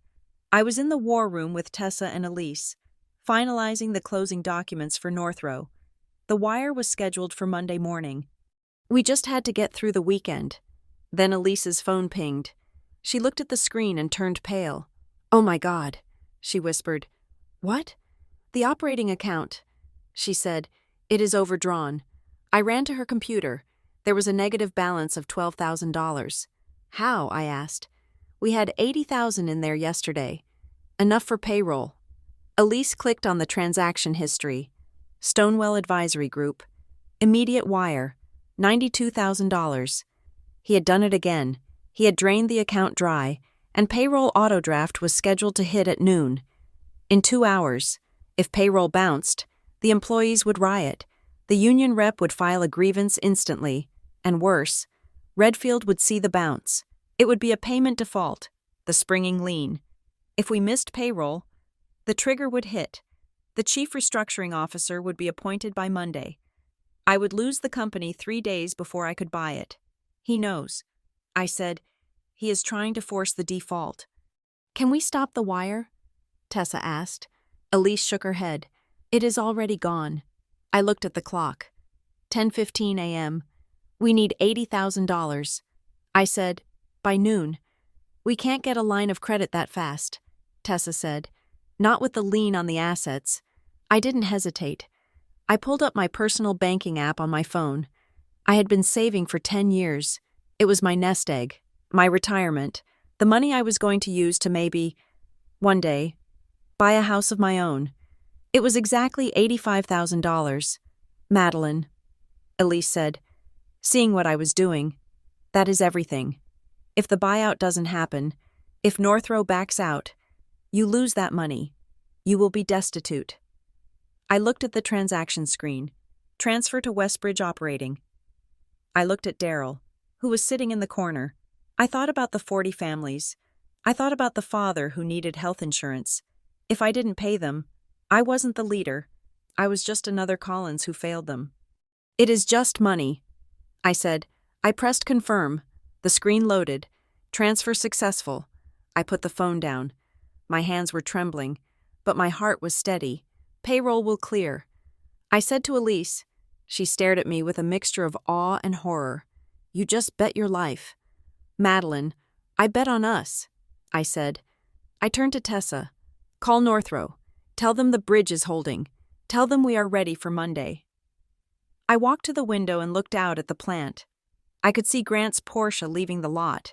He was probably going to lunch, thinking he had finally broken the bank, thinking that when the checks bounced at noon, chaos would reign and he could blame it all on my mismanagement. He was going to be disappointed. The checks would clear. The machines would keep running.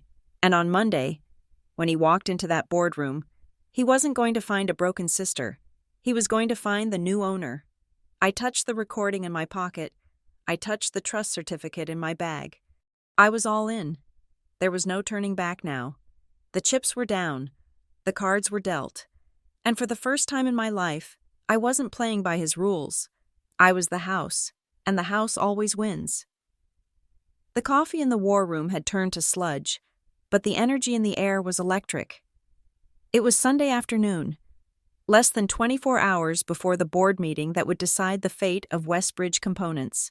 I sat at the head of the dining table, flanking the two men who were helping me build the fortress. On my left was Simon Vane from Northrow Capital, looking bored as he tapped a stylus against his tablet. On my right was Elias Thorne from Halden Manufacturing, looking like he was enjoying a very complicated game of poker. The structure is solid, Simon said, sliding a document across the table. Northrow provides a senior secured term loan of $10 million. We take a first position lien on all assets, subordinating the Redfield debt immediately upon payoff.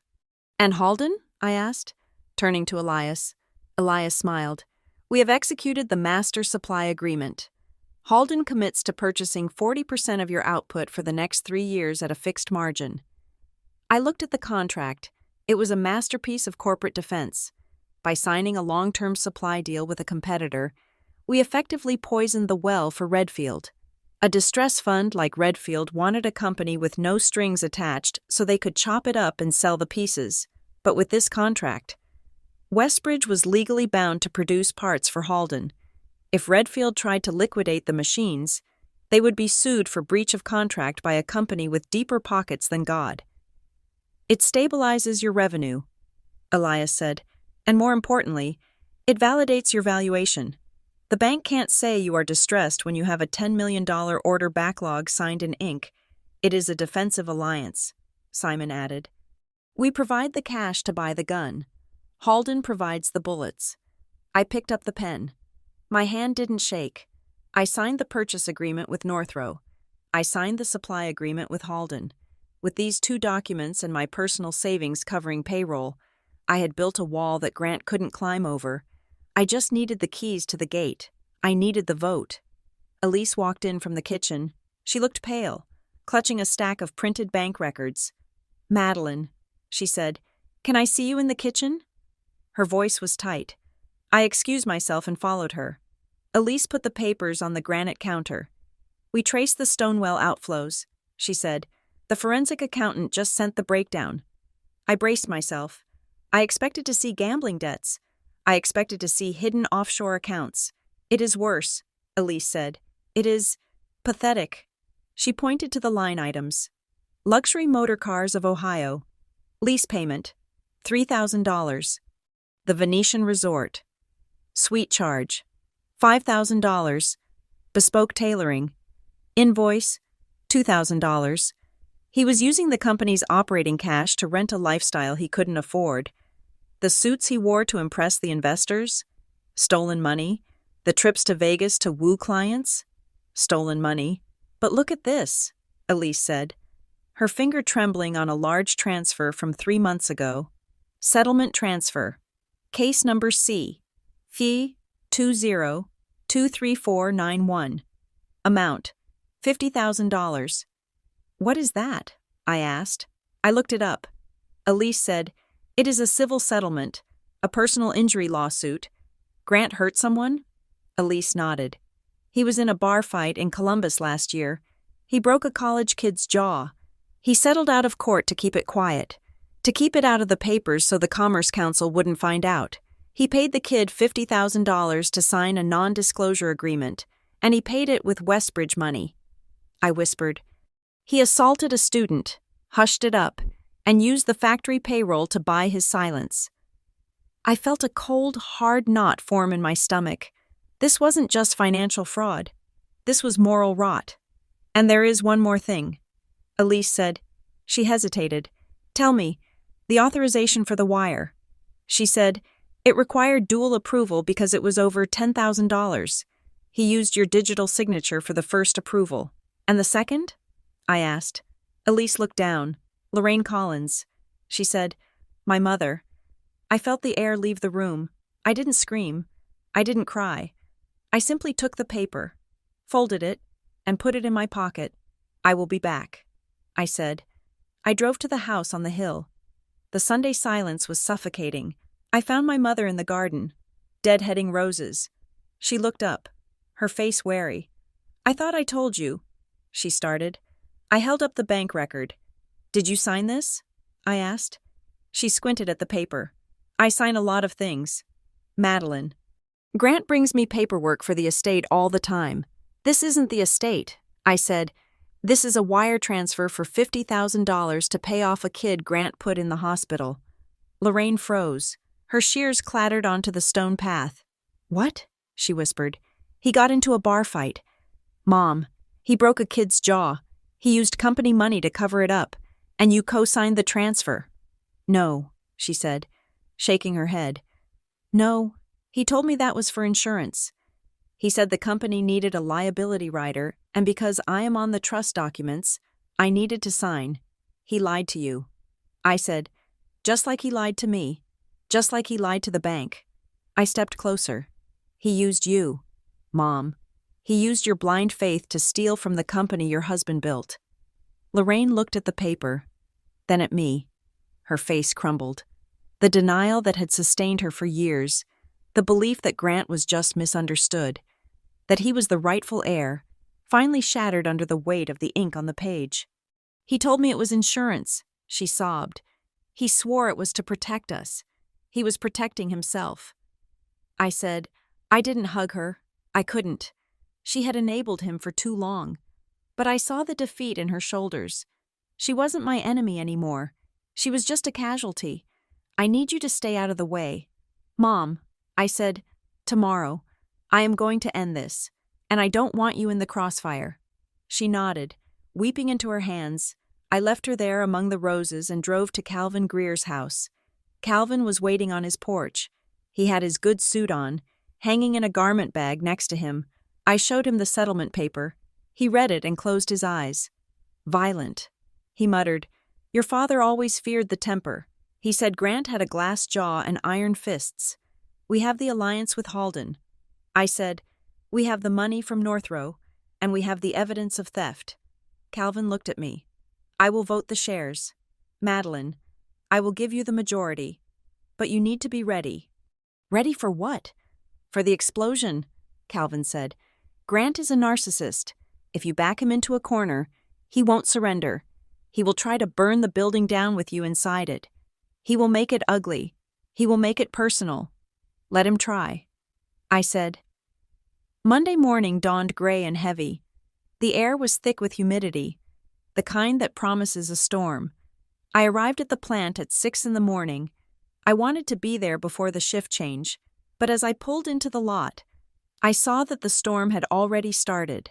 There were cars everywhere, not just employee cars, media vans, and a stage. Grant had set up a makeshift stage on the loading dock, complete with a sound system. He was standing there, microphone in hand, addressing the morning shift workers who had gathered in the parking lot. He was wearing his sleeves rolled up, looking like a man of the people. Standing next to him was Sloan Mercer, looking uncomfortable in the humidity, and 3 men in suits I didn't recognize. Redfield's turnaround team. I got out of the car. I could hear Grant's voice booming over the speakers. "And that is why we have to make hard choices," he shouted. "We are under attack, not from the market, not from the competition, but from inside." The crowd murmured. "My sister, Madeline, has been negotiating behind our backs," Grant continued, his voice dripping with betrayal. "She's been trying to sell this company to a liquidator. She wants to sell the machines that you operate. She wants to cash out and leave you with nothing." A roar of anger went up from the crowd. He was projecting. He was accusing me of exactly what he was doing. It was brilliant, and it was evil. "But I have found a partner," Grant yelled, gesturing to Sloan. "Redfield Equity is here to save Westbridge. They are here to invest, to restructure, to save jobs." Sloan stepped forward and gave a stiff wave. I walked toward the dock. Daryl saw me. He was standing near the front, his face like thunder. He started to move toward me, but a group of workers blocked my path. "Traitor!" someone shouted. "Sellout!" another yelled. I stopped. I was surrounded by men and women I had known for 10 years. Men and women whose kids' names I knew, and they looked at me with pure hatred. Grant saw me. He pointed a finger. "There she is," he shouted. "The woman who wants to sell your future."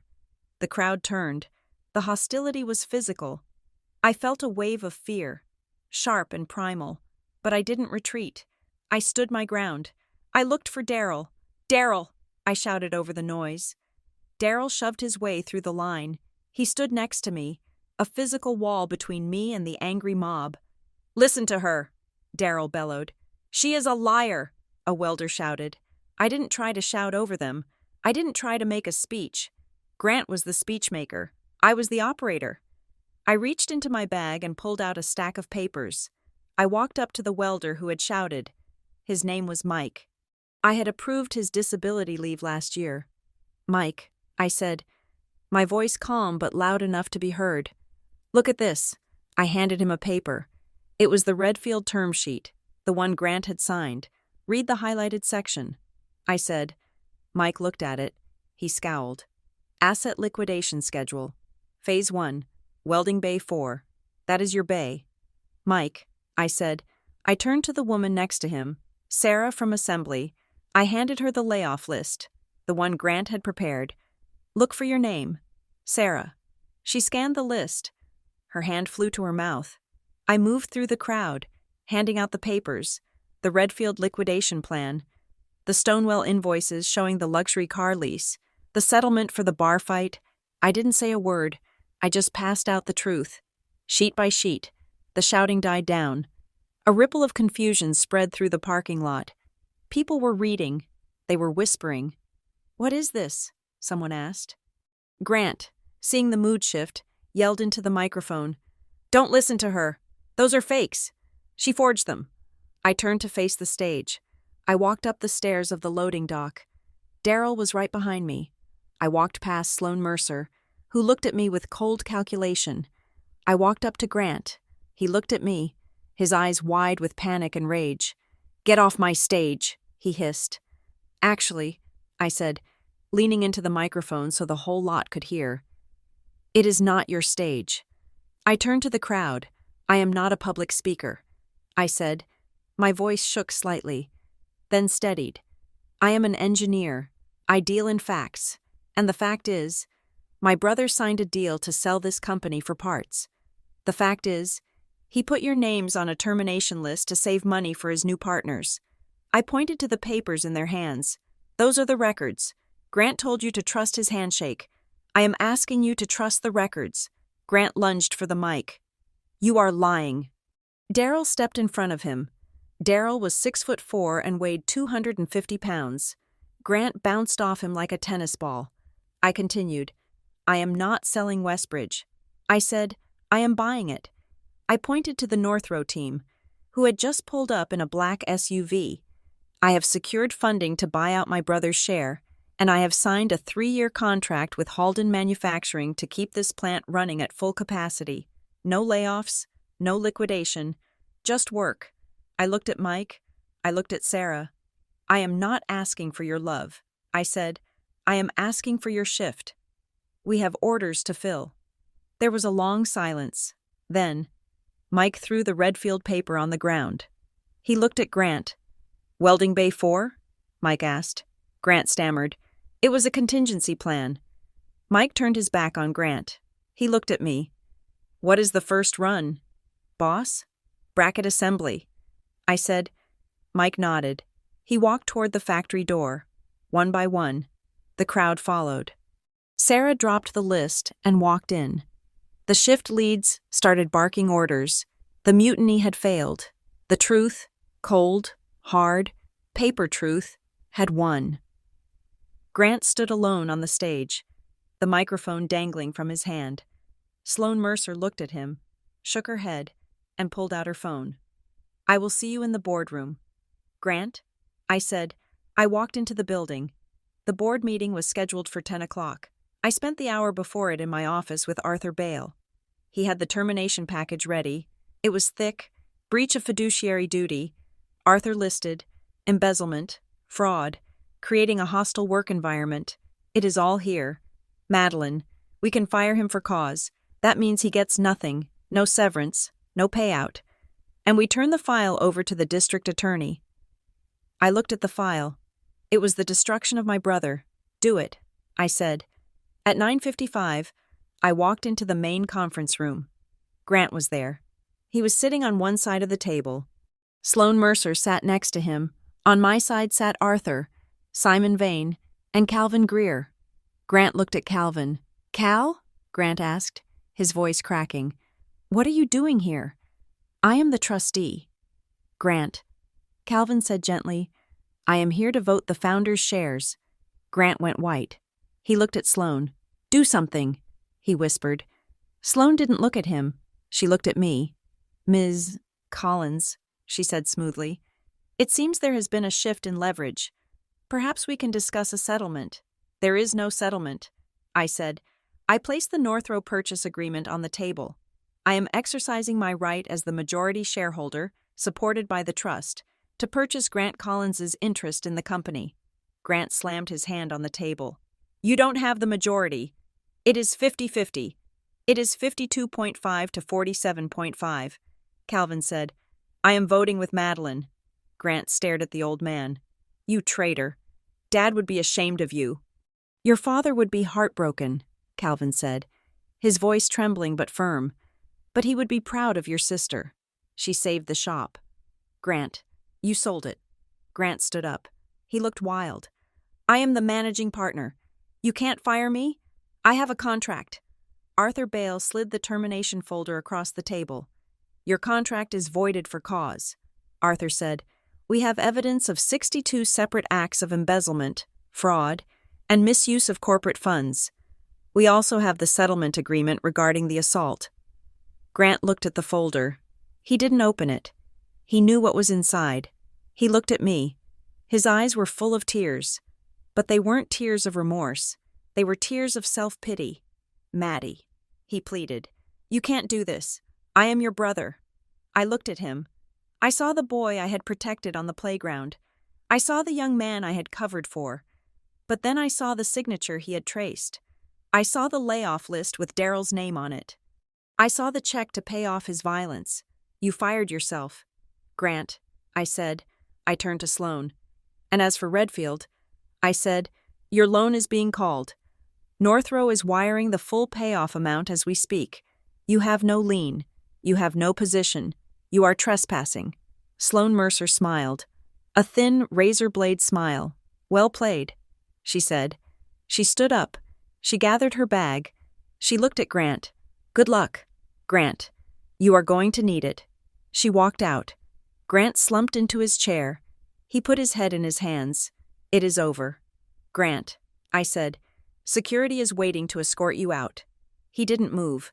I stood up. The adrenaline was fading, leaving me exhausted. I wanted to go home. I wanted to sleep for a week, but I had won. The company was safe. The employees were safe. I walked back to my office. The sun was setting. the plant was humming below me. I sat down at my desk. I picked up my phone to call my mother, to tell her it was done. My phone buzzed. A text message. Unknown number. I frowned. I opened it. Grant isn't the buyer. He's the distraction. Check who filed the first UCC. I stared at the screen. Grant wasn't the buyer? Of course not. Redfield was the buyer.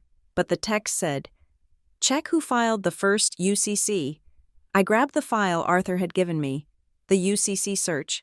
I had looked at the recent filing, the one from North Creek, Redfield, but I hadn't looked at the history. I flipped back to the previous pages. There was another UCC filing, from 6 months ago, before Grant had even met Redfield, before the Stonewell invoices started. Secured party, Marston Ridge Holdings.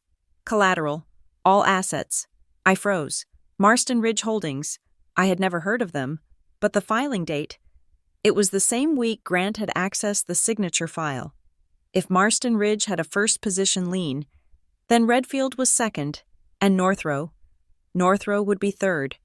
If Northrow found out there was a prior undisclosed lien, they would pull the funding, the deal would collapse, and whoever Marston Ridge was, they owned us. I typed the name into the search bar on my computer. Marston Ridge Holdings, 0 results, a ghost entity. I looked at the address of the registered agent. Kingsport, Virginia. Kingsport. My blood ran cold. Kingsport wasn't a financial center. It was a small town. But I knew that town. I knew it because that was where Arthur Bale had his vacation home. I looked at the termination papers Arthur had prepared with such efficiency. I remembered how he had discovered the Redfield filing so conveniently. I looked at the empty chair where Arthur had sat, urging me to fire Grant, urging me to borrow money from Northrow. Grant is the distraction. Grant was the puppet. Redfield was the shark. But there was a snake in the room, and I had just handed him the keys. The text message glowed on my screen like a warning flare in a pitch-black ocean. Grant isn't the buyer. He's the distraction. Check who filed the first UCC. My heart hammered against my ribs, a chaotic rhythm that seemed to mock the victory I thought I had just secured. The office was quiet, the kind of heavy, pressurized silence that comes before a structural failure. I looked at the empty chair where Arthur Bale had sat just hours ago, looking every inch the loyal family attorney, guiding me toward the kill. Check the first UCC. My fingers trembled as I logged back into the state registry database. I had spent so much time looking at the Redfield filing, the one filed 4 days ago, that I hadn't bothered to look further back. I had assumed the timeline began when Grant met Sloan Mercer. I typed in the search parameters: Westbridge Components, LLC, Secured Party History. The screen refreshed. There it was. It wasn't Redfield. It wasn't North Creek. It was a filing from 7 months ago, 6 weeks before Grant had even started talking about strategic partnerships. Secured Party, Marston Ridge Holdings. Collateral, all assets. Blanket lien. Filing jurisdiction, Delaware. Registered agent address, 400 Oak Street, Kingsport, Virginia.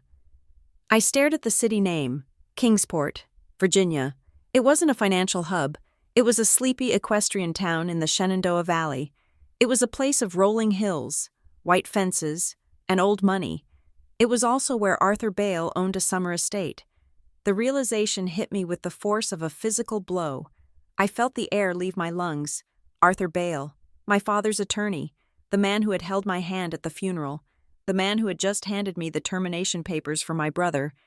He wasn't helping me remove a cancer. He was clearing the board so he could take the king. I pulled up the corporate registry for Marston Ridge Holdings. It was a blind trust, effectively anonymous.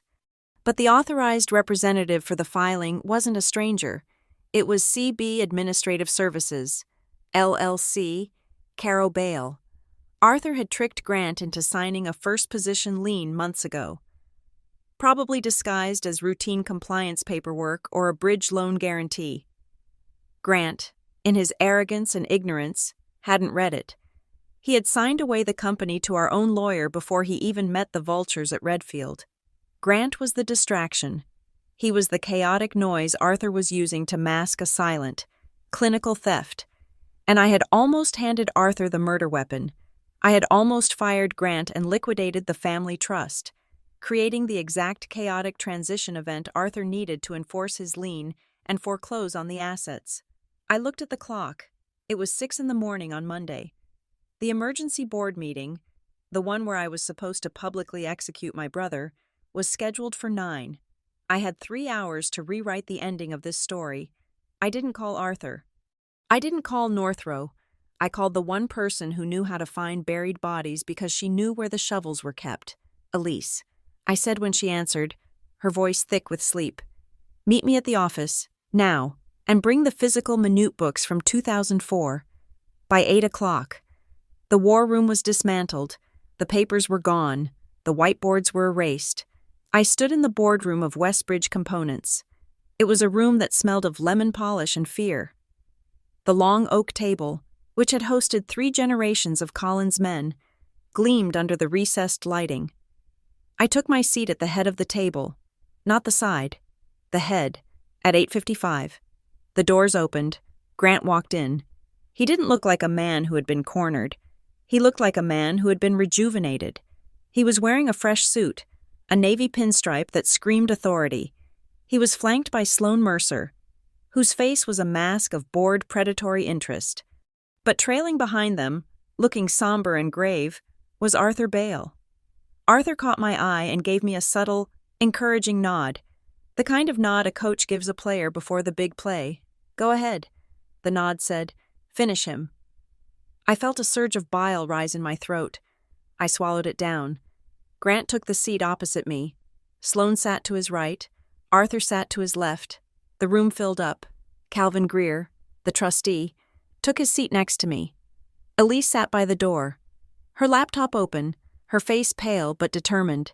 Darrell stood in the back, arms crossed, a silent sentinel. Grant cleared his throat. He placed his hands on the table, palms down. Good morning, everyone, Grant said. His voice was smooth, practiced. We have a lot to get through today. I know there have been rumors. There has been a lot of emotion flying around the plant. He looked at me, a pitying smile playing on his lips.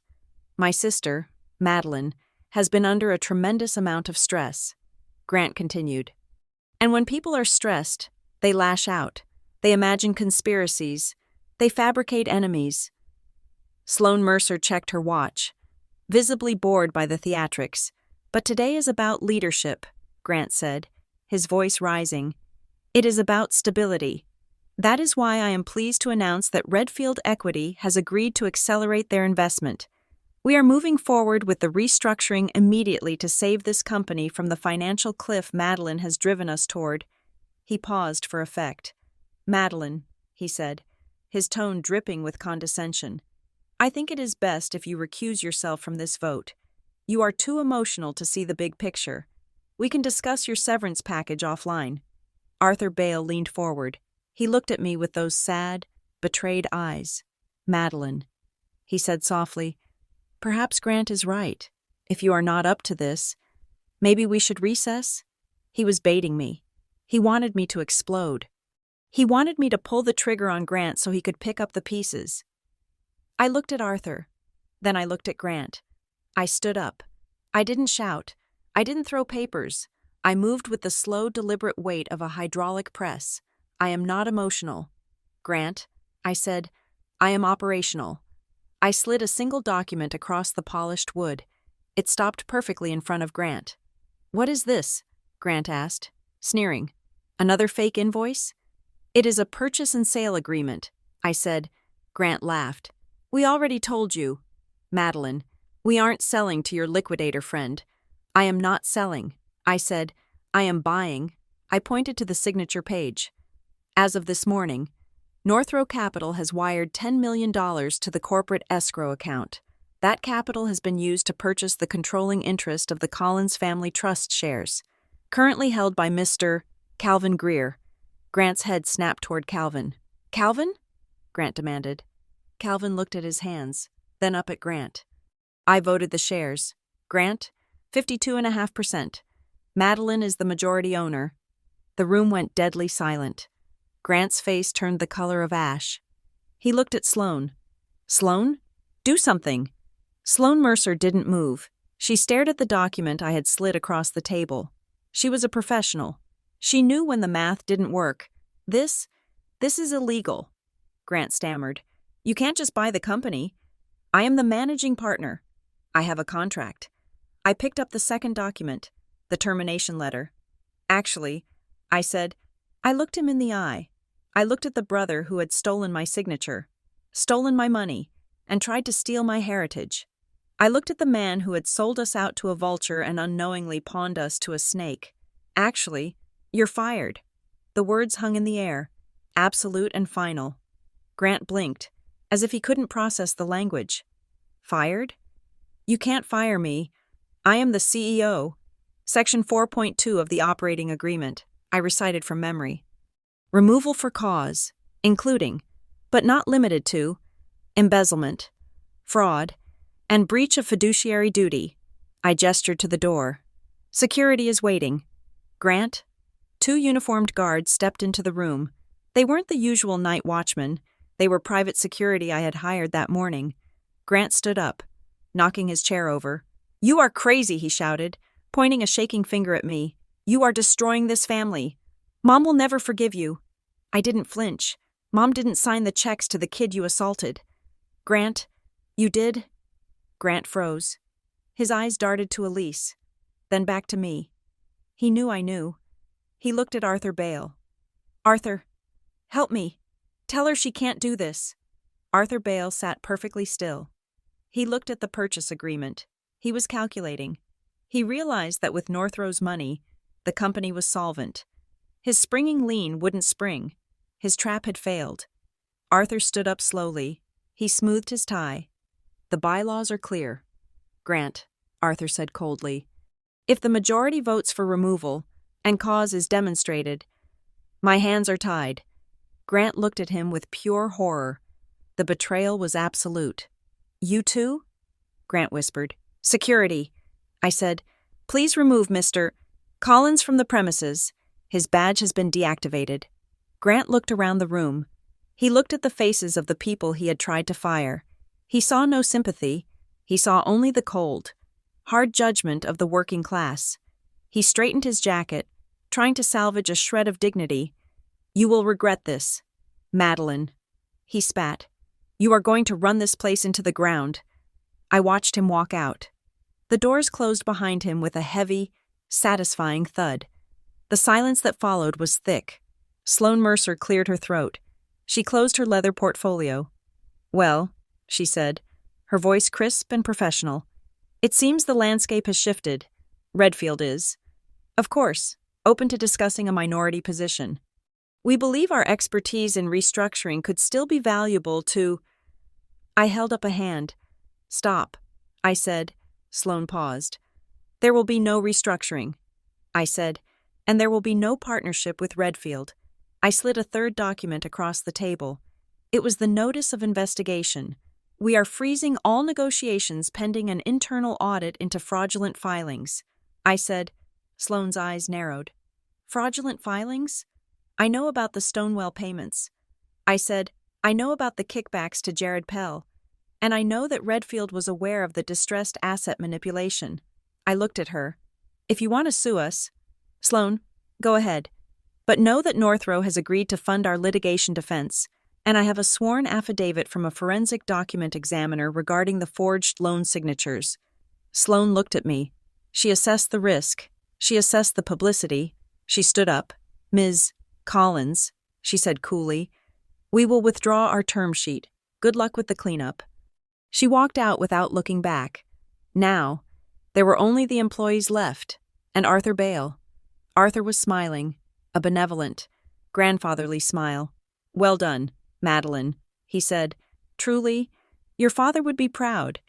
You handled that with remarkable poise. Now, we should discuss the transition. I have some ideas on how to handle the press release. I turned my chair to face him fully. There is one more thing. Arthur. I said. He paused. Yes? I picked up the last document. It wasn't a contract. It was the printout of the UCC search. Marston Ridge Holdings. I read aloud. The color drained from Arthur's face so fast it was like someone had pulled a plug. I continued reading. Filed 7 months ago. Blanket lien. Administered by Caro Bale Administrative Services. I looked up. Who is Marston Ridge? Arthur? Arthur licked his lips. They were dry. That is a legacy client. A dormant holding company. It is standard practice to file protective liens for who? I interrupted. For the company? Or for the lawyer who wanted to pick up the pieces after the company collapsed? I stood up and walked to the window. I know about the house in Kingsport. Arthur, I know Caro Bale is the registered agent. You saw Grant was weak. You saw he was going to crash the company. So you filed a first position lien to make sure that when he did, you would be the one to foreclose. You weren't helping me save the company. You were helping me clear the deck so you could seize it. The room was so quiet you could hear the hum of the air conditioning. Daryl's jaw had dropped. Elise looked sick. Arthur dropped the grandfather act. His face hardened into something sharp and ugly. You can't prove that. Madeline, I don't have to prove it to a jury. I said, I just have to prove it to the Bar Association. I turned back to him. I met with the state investigator this morning. Before the meeting, I gave him the termination package for Grant. And I gave him the Marston Ridge file. Arthur stood up. His hands were shaking. You ungrateful little... I protected your father for 30 years. You stole from my father, I shouted. You set a trap for his son. Arthur grabbed his briefcase. I am leaving, he said. You will hear from my firm. Actually, I said, playing my final card. You won't. Arthur stopped at the door. Because I also spoke to the managing partners at Caro Bale this morning.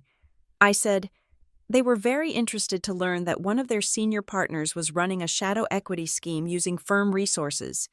They are conducting an immediate conflict of interest review. Arthur Bale looked at me with pure hatred. He opened his mouth to speak, but found no words. He turned and fled the room. I stood there, alone at the head of the table. The villains were gone. The brother who sold us out. The vulture who wanted to strip us. The lawyer who wanted to steal us. They were all gone.